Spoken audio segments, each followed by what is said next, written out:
Hey, thanks for joining me today. I want to cover three things in this video. One, I want to give you a recap of the trip that we took in the fall, the first outing for the trailer. Second, I want to go ahead and talk about some plans that we have to get ready for this spring, so we can get some camping done this spring. And also, I want to go ahead and answer some questions and go over some comments that I've been getting on some of the other videos.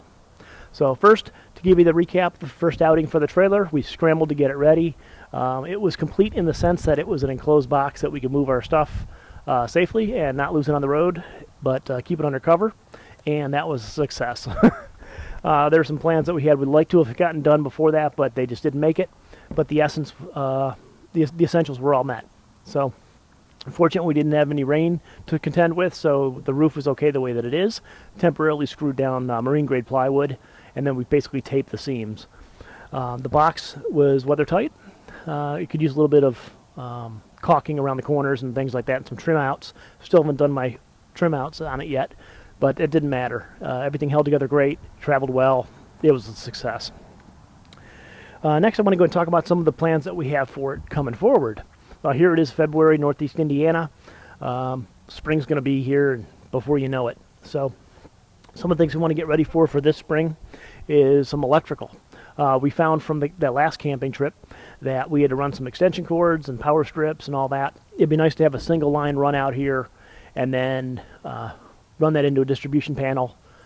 We used LED Christmas lights, the white lights, to use around the easy up as well as in the inside so I could see what's going on. We also put those around our tent. So it'd be nice to have some type of better power distribution, power management for that.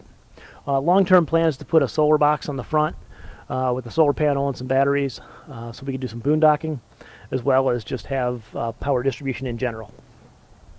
I mentioned about having some lights inside. That was something that was a little bit of a challenge. The Christmas lights helped a little bit. It'd be nice to either have touch lights or some type of RV or marine type lights inside, so at nighttime when you're going in there looking for stuff, it's easy to find. Let's see. Looking to put in some wall tie downs. Right now it's a big empty box. Things held pretty well. I do have some tie down straps that I used inside, but I'd like to come up with some better setup for that, for managing that, because we did tow with the fridge and some things like that. And right now everything is basically on the bottom. It'd be nice to have some stuff up on the walls as well. Let's see, temporary storage racks. Thinking about some ideas in there to have some type of, as I mentioned, some type of shelving for plastic totes, so you can kind of have things up and off the floor. And then the back gate. Right now the back doors are temporarily set up. I'm going to go ahead and put pictures in here, intermixed throughout this video, just to kind of show what I'm talking about. But on the back gates, you open the two doors. I was concerned about the load shifting and pushing those doors open because they're really not built that strong right now. And I put a piece of plywood across that back gate. In case anything did shift, it wasn't going to come out. So I kind of like that idea. I'm thinking about making a drop-down gate inside the doors. So A, you've got a little bit of a ramp, and B, you've got that extra bit of security in case you do get a load shift. So, and those are kind of the big ones for right now. So besides that, the essentials were all met. So it's in good shape. It's got new wheels, new tires. I might change the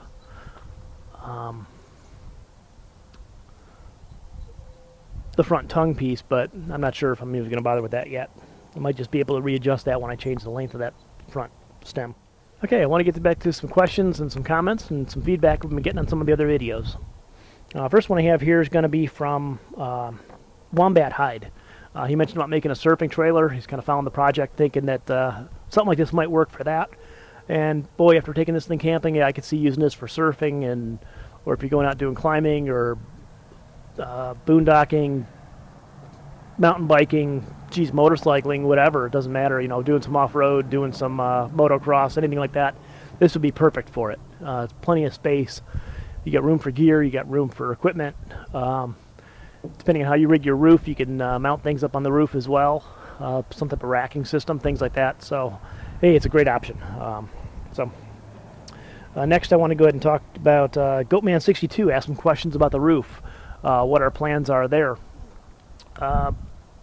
Basically, still thinking, I might have mentioned in one of the previous videos, thinking about doing it in three sections. Want to be able to take it off because we have a golf cart. I'd like to be able to drive that in. I can't do that with a permanently affixed roof, but I don't want to make one big, huge roof. It's too heavy to lift off. So the idea is to make three pieces that come together, maybe have some type of foam gasket around them, they cinch down, but they can come off. Have them overlap, kind of like a steel roof overlap, so that they're going to be weather tight. So that's kind of the game plan. I'd like to have that ready for this spring. So stay tuned. More coming there. But I want to thank you. That's Goatman62. And if you haven't been over to his site, he's got some really great recipes over there. He's got some for an oyster and clam chowder and rice and beans and quesadillas, I think it is, in the griddle. So that's pretty cool. In a waffle griddle. A waffle iron. And let's see, next I have Jeff Furr. We kind of chatted back and forth. Jeff was a big inspiration for me on making this trailer to begin with. He did one on a Harbor Freight frame and built that box out. He did some camping over there in the Smokies, and that really encouraged me to undertake this project that I've taken on here. So I want to thank you, Jeff, and I look forward to following your videos as well. You get a lot of outdoor type stuff, and you gave me some great ideas, and as I kind of build this out, look forward to hearing what you think and keep an eye on your projects as well. So if you haven't heard of Jeff, I'm going to put links down below for Jeff and the Goatman62, so you can go check out their stuff. So that's what I have as far as feedbacks and questions.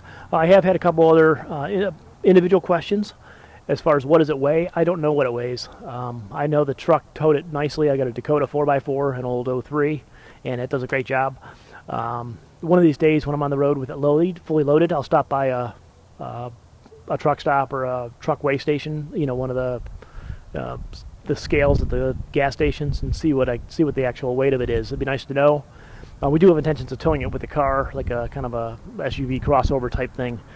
So if the weight's not too bad, we'd like to do that. So, and what are the other questions I've gotten on it?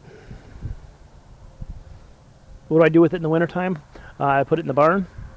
I could leave it outside. Right now with the roof like this, I can cover it with a tarp, but I was fortunate I cleared room in the barn and was able to get it in and out of the weather.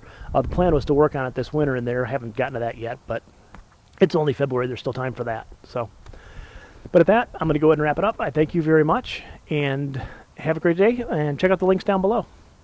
Take care.